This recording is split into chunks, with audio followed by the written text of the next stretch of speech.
बिस्मिल्लाहिर्रहमानिर्रहीम। अस्सलाम वालेकुम डियर स्टूडेंट्स, उम्मीद है आप सब लोग खैरियत से होंगे। आज के लेक्चर में हम एक्सरसाइज 7.2 का क्वेश्चन 11, उसके A B C 3 parts, question 12 और क्वेश्चन 13 करेंगे। तो क्वेश्चन 11 की स्टेटमेंट से आज के लेक्चर का आगाज़ करते हैं।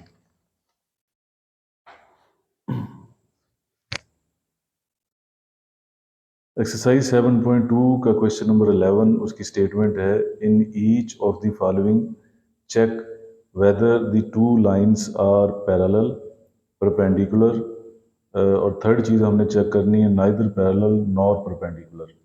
हमें दो लाइनें दी हुई हैं फर्स्ट पार्ट में। हमें बताना है कि ये दोनों लाइनें जो हैं जिनकी इक्वेशंस दी हुई हैं ये आपस में पैरेलल हैं, परपेंडिकुलर हैं, या नाइदर पैरेलल नॉर परपेंडिकुलर, ना पैरेलल हैं ना परपेंडिकुलर हैं। तो ये ऑप्शंस हमने देखने हैं, ये जो हमें दो लाइनें दी हुई हैं। तो अब पैरेलल परपेंडिकुलर का कैसे हमें पता चलता है, तो ये हम इसी एक्सरसाइज के पहले लेक्चर्स जो हैं उसमें हम पढ़ चुके हैं कि दो लाइनें पैरेलल होती हैं अगर दोनों लाइनों के जो स्लोप्स हैं, पहली लाइन का स्लोप m1 कह लो, दूसरी का m2 कह लो, अगर स्लोप्स इक्वल आ जाएं तो लाइनें पैरेलल होती हैं। परपेंडिकुलर के लिए क्या कंडीशन होती है? परपेंडिकुलर के लिए कंडीशन ये होती है कि अगर दोनों स्लोप्स जो हैं उनका प्रोडक्ट, उनको मल्टीप्लाई करने से m1 और m2 को -1 आंसर आता है, तो उसका मतलब होता है कि दोनों लाइनें परपेंडिकुलर हैं। अगर इन दोनों में से कोई कंडीशन भी ना आए, ना स्लोप्स इक्वल हों, ना उनका प्रोडक्ट -1 के इक्वल आए, तो फिर हम थर्ड ऑप्शन लेंगे नाइदर पैरेलल नॉर परपेंडिकुलर। तो ये दो लाइनें अब हमारे पास हैं। इन दोनों लाइनों को हमने लेना है, दोनों के स्लोप्स फाइंड आउट करने हैं, और स्लोप्स फाइंड आउट करने के बाद देखना है कि उनमें क्या रिलेशन है, वो इक्वल है, उनका प्रोडक्ट -1 है, या दोनों में से कोई बात नहीं है। तो सबसे पहली जो लाइन है हमारे पास 2x plus y minus 3 is equal to 0, इसे हम लाइन 1 का नाम दे देते हैं। और जो दूसरी लाइन है 2x plus 4x plus 2y plus 5 is equal to 0, ये हमारी लाइन 2 है। अब इनका स्लोप हमने कैसे फाइंड आउट करना है? स्लोप इनका फाइंड आउट करने के लिए हमने इक्वेशन की एक फॉर्म पढ़ी हुई है, लाइन की इक्वेशन की, स्लोप इंटरसेप्ट फॉर्म।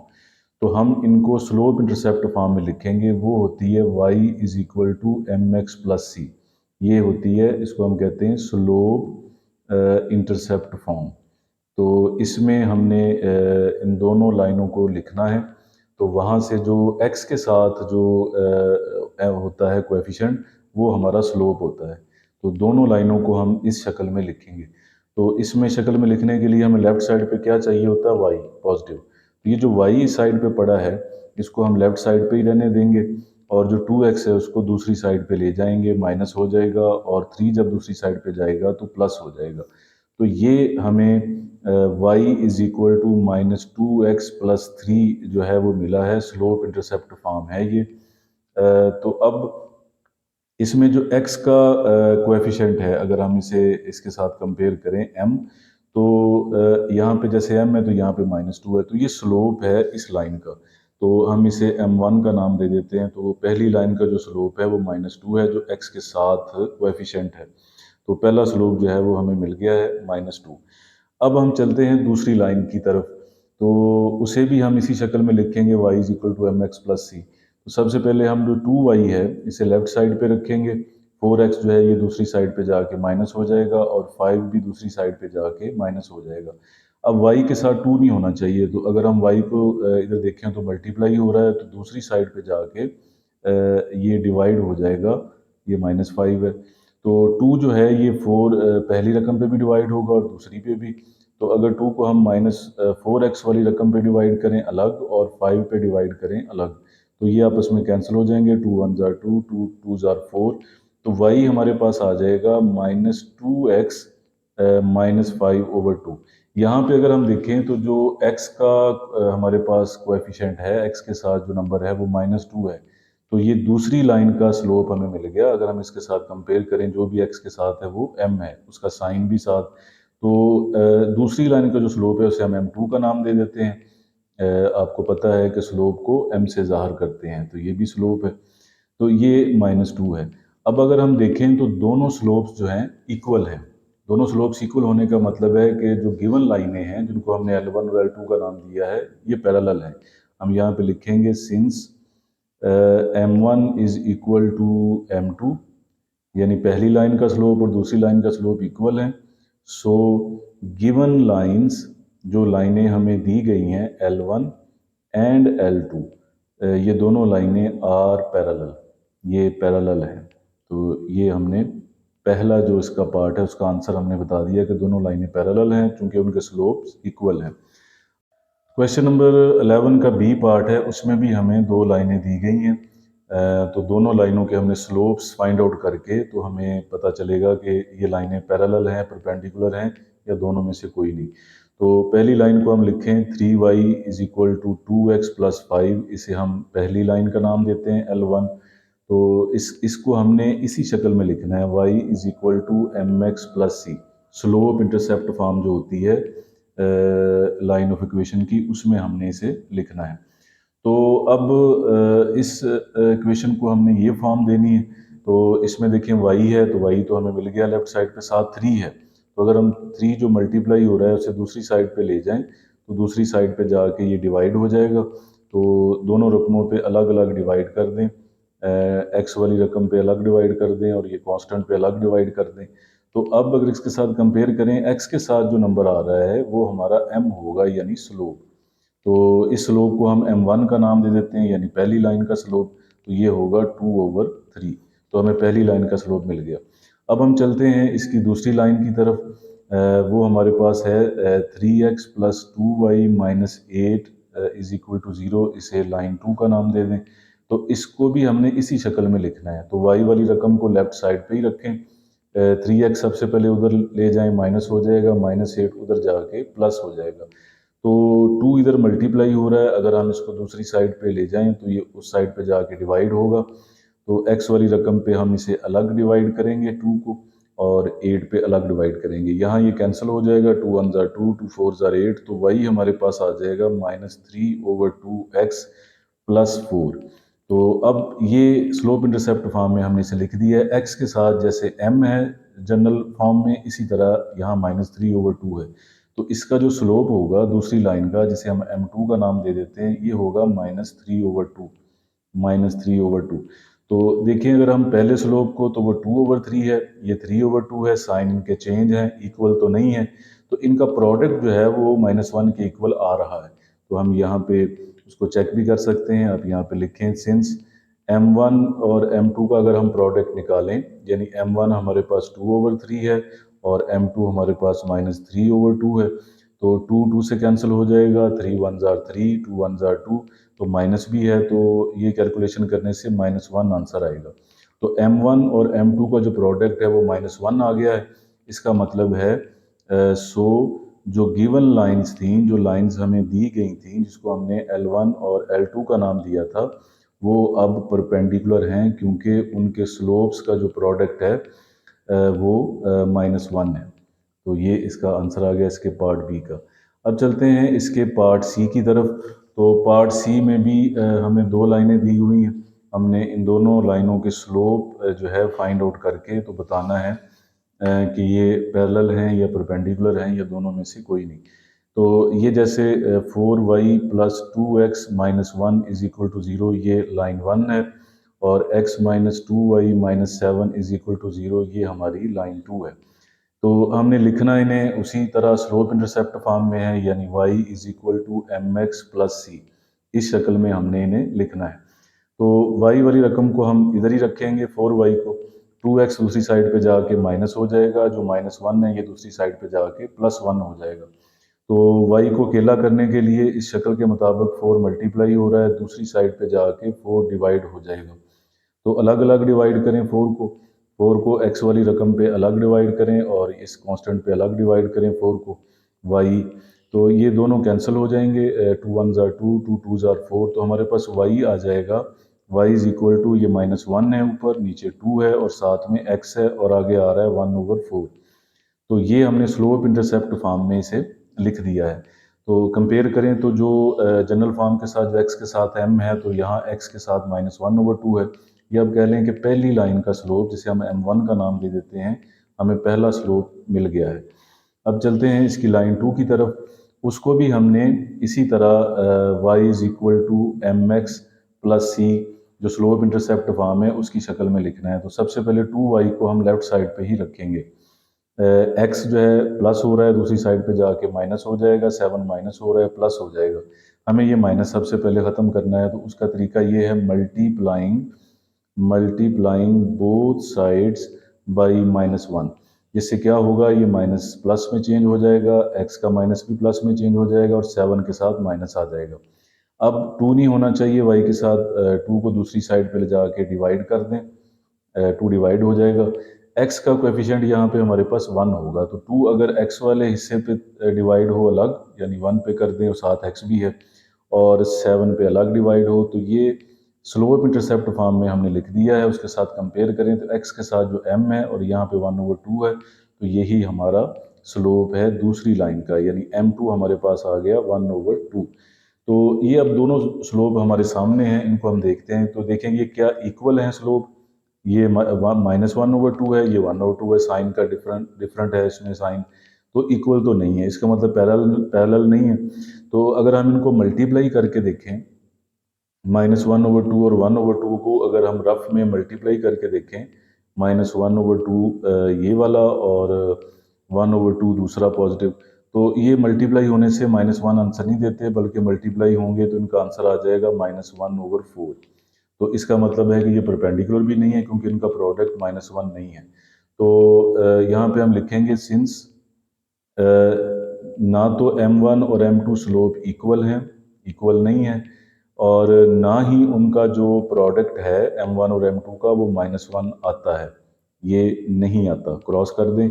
ना ये वाला काम हो रहा है ना ये वाला, इसका मतलब ये नहीं हो रहा तो पैरेलल नहीं, और ये नहीं हो रहा तो परपेंडिकुलर नहीं। तो हम यहाँ पे फिर लिख सकते हैं सो गिवन लाइंस, जो लाइंस हमें दी गई थी, given lines L1 and L2 are neither perpendicular, ना वो परपेंडिकुलर हैं, या पैरेलल पहले लिख लें, नाइदर पैरेलल नॉर परपेंडिकुलर, ना तो वो पैरेलल हैं ना वो परपेंडिकुलर है। ये स्पेलिंग लिख लें परपेंडिकुलर के, नाइदर पैरेलल नॉर परपेंडिकुलर, ना ही वो परपेंडिकुलर है। तो इस तरह ये हमारा जो क्वेश्चन था 11, उसके तीनों पार्ट्स हो गए। क्वेश्चन 12 हमारे पास है find an equation of the line through this point. एक हमें पॉइंट दिया हुआ है जिसमें से लाइन पास कर रही है, जिसकी हमने इक्वेशन फाइंड आउट करनी है, and parallel to the line this, एक हमें लाइन दी गई है और जिसके ये वाली लाइन जो है ये पैरेलल है। ऐसे कह लें कि दो लाइनें हैं, फर्जी तौर पर हम लाइनें ले लेते हैं। ये गिवन लाइन है, यानी ये लाइन हमें दी गई है, उसकी इक्वेशन भी हमें दे दी गई है, 2x - 7y + 4 = 0। ये वाली जो लाइन है ये रिक्वायर्ड लाइन है, यानी रिक्वायर्ड लाइन का मतलब कि जो हमसे पूछी गई है। ये हमें बताया गया है कि ये एक पॉइंट से पास करती है जो कि है -4 7, ये हमें पॉइंट दे दिया गया है। इन्फॉर्मेशन अब ये है कि इस लाइन की हमने इक्वेशन निकालनी है जो कि इस पॉइंट में से पास करती है, और ये वाली लाइन एक और लाइन के पैरेलल है, वो लाइन हमें दी गई है, उसकी इक्वेशन भी दी गई है, इसके ये पैरेलल है ये वाली लाइन। तो इस इंफॉर्मेशन को यूज़ करके आप रिक्वायर्ड लाइन की इक्वेशन जो है वो फाइंड आउट करें। तो इस चैप्टर के पहले लेक्चर जो है हमने पढ़ा हुआ है कि अगर हमें पॉइंट का पता हो और स्लोप का पता हो, तो जो इक्वेशन ऑफ लाइन होती है वो पहले हम लिख लें। यहाँ पे इक्वेशन ऑफ रिक्वायर्ड लाइन वो हमारे पास होती है y - y1 = mx - x1। इसमें x1 y1 वो पॉइंट होता है जिसमें से रिक्वायर्ड लाइन पास करती है, और m स्लोप होता है। अब स्लोप कहाँ से आएगा? देखें, ये जो गिवन लाइन है इसका स्लोप हम निकाल लेंगे, इसे स्लोप इंटरसेप्ट फॉर्म में कन्वर्ट करके। तो चूंकि ये दोनों लाइनें पैरेलल हैं, तो जो इसका स्लोप होगा वही उसका स्लोप होगा, क्योंकि पैरेलल लाइंस के स्लोप इक्वल होते हैं। तो वहाँ से हमें इस लाइन का स्लोप मिल जाएगा, और पॉइंट तो हमारे पास है ही, जो हम x1 y1 के तौर पर यूज़ कर लेंगे। तो यहाँ पे अब हम इंफॉर्मेशन जो है उसको यहाँ पे लिखते हैं।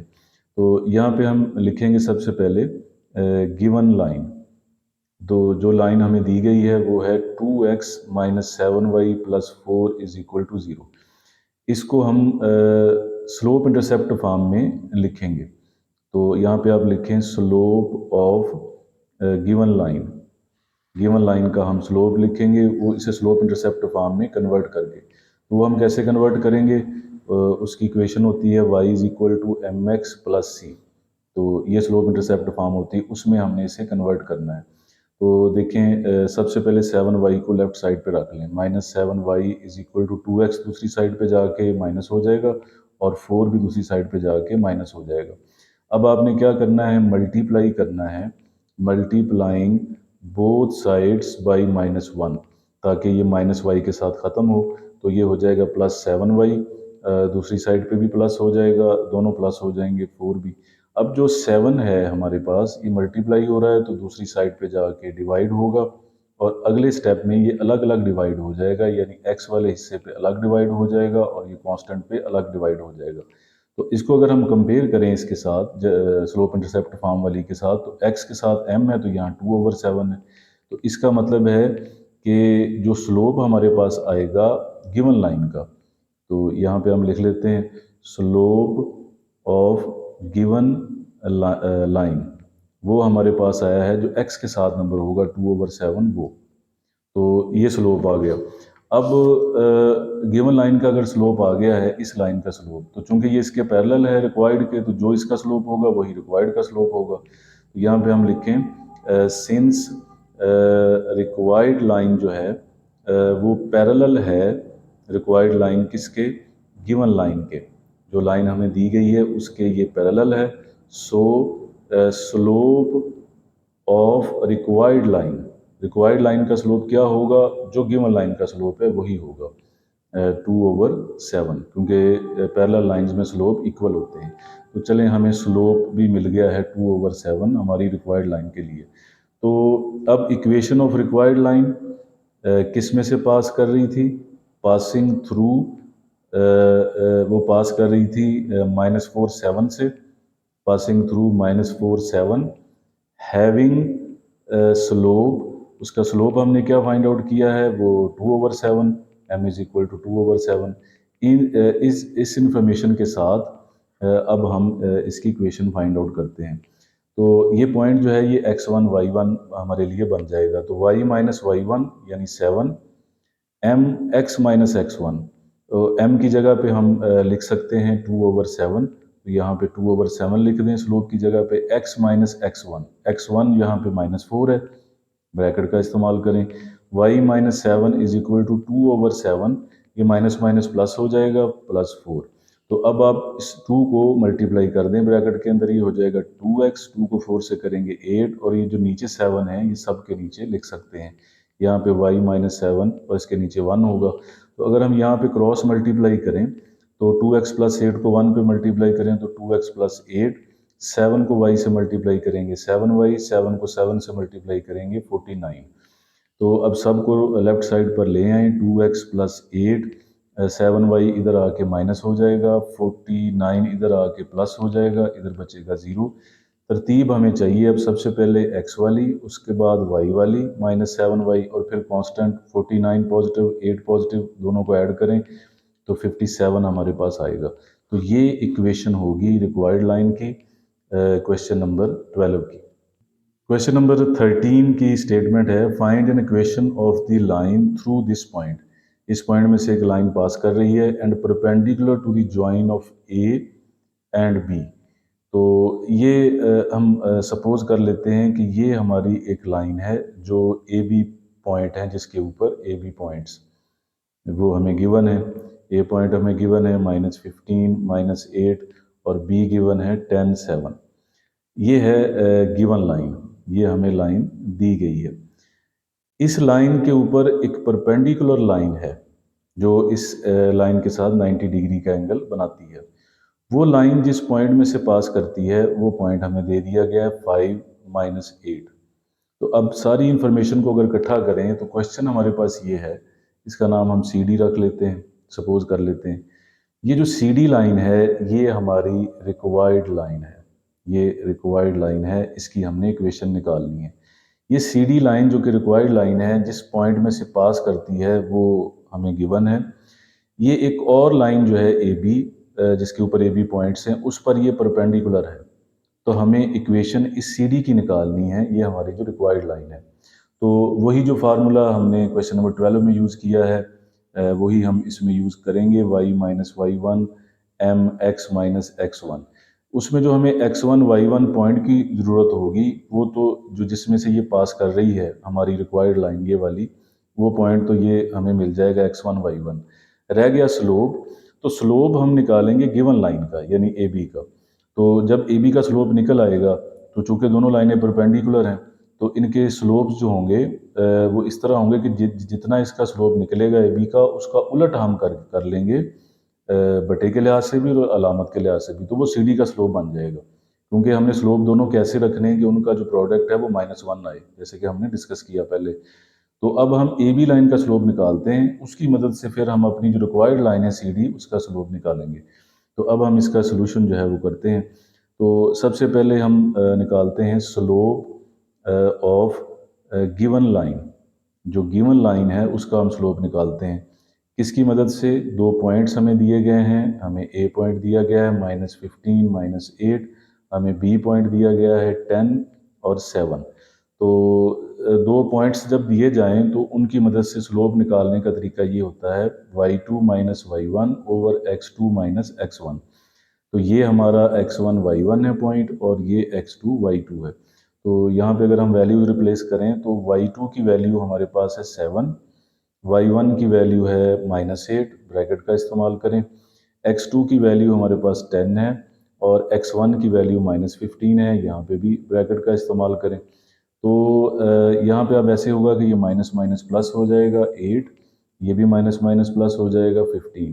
तो 7 और 8 हमारे पास, अगर उनको ऐड करें तो 15 आंसर आता है। 15 और 10 को ऐड करें तो 25 आता है। ये दोनों कैंसिल होते हैं 5 पे, 5 3 ज़ार 15, 5 5 ज़ार 25। तो ये हमारे पास आ गया 3/5। तो ये स्लोप आ गया है, स्लोप ऑफ गिवन लाइन। जो हमें लाइन दी गई है उसका ये स्लोप है। अब हम यहाँ पे लिखेंगे सिंस रिक्वायर्ड लाइन जो है वो परपेंडिकुलर है। ये परपेंडिकुलर का साइन है, परपेंडिकुलर का साइन, वो परपेंडिकुलर है किसके? गिवन लाइन के। ये गिवन लाइन के परपेंडिकुलर है हमारी रिक्वायर्ड लाइन। तो जैसे यहाँ पे हम डिस्कस कर चुके हैं, ये गिवन लाइन है, ये रिक्वायर्ड लाइन है। तो अगर वो परपेंडिकुलर है तो फिर स्लोप ऑफ रिक्वायर्ड लाइन क्या होगा, जो हमें चाहिए, जिसका नाम हमने सी डी रखा है, वो इसका उलट करें। 3/5 है तो 5/3 करें और साइन भी चेंज करें, और एक दफ़ा चेक कर लें कि क्या अब ये सारा कुछ करने के बाद इनका प्रोडक्ट -1 आ रहा है। 3/5 मल्टीप्लाई -5/3, 3 1 ज़ार 3, 5 1 ज़ार 5, माइनस भी है तो -1 आ रहा है। तो इसका मतलब ये स्लोप है। अब हम इक्वेशन निकालते हैं अपनी रिक्वायर्ड लाइन की। तो यहाँ पे हम लिखेंगे equation of required line. Required line की इक्वेशन क्या होगी? पासिंग थ्रू, वो किस में से पास कर रही थी? वो पास कर रही थी, जो हमारी रिक्वायर्ड लाइन थी सी डी, वो पास कर रही थी 5 -8 से। पासिंग थ्रू 5 -8, हैविंग स्लोप, उसका स्लोप क्या था? उसका स्लोप जो हमने ये फाइंड किया है वो था -5/7। तो इक्वेशन का फार्मूला अब हम लगाते हैं, वो है y minus y one m x minus x one. तो यहाँ पे ये पॉइंट जिसमें से ये पास कर रही है वो x1 y1 बन जाएगा। तो y1 जो है वो हमारे पास -8 है, ब्रैकेट में लिखें। स्लोप जो है वो -5/3 है। तो x माइनस x1 जो है वो हमारे पास 5 है।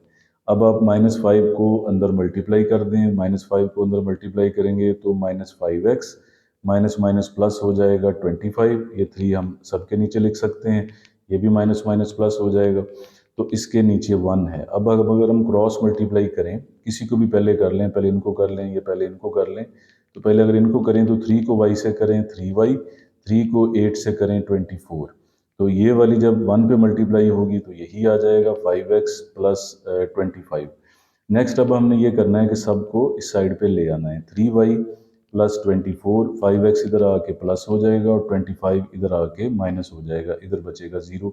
अब हमें तरतीब इसको लगाना है। सबसे पहले x वाली रकम होगी 5x, उसके बाद y वाली प्लस 3y, और नेक्स्ट हमारी होगी 24 पॉजिटिव हैं और 25 जो है ये हमारे पास नेगेटिव है। तो ये आंसर इसका आ जाएगा -1 इज इक्वल टू 0। तो ये हमारी इक्वेशन होगी। तो आज का लेक्चर कंप्लीट हुआ। उम्मीद है कि आपके कॉन्सेप्ट क्लियर हुए होंगे। मज़ीद अगर कोई क्वेश्चन आपके माइंड में हो तो मोस्ट वेलकम। अल्लाह ताला आपके लिए आसानियाँ अता फरमाए। अल्लाह ताला आपका हामी नासर हो। खुदा हाफिज़।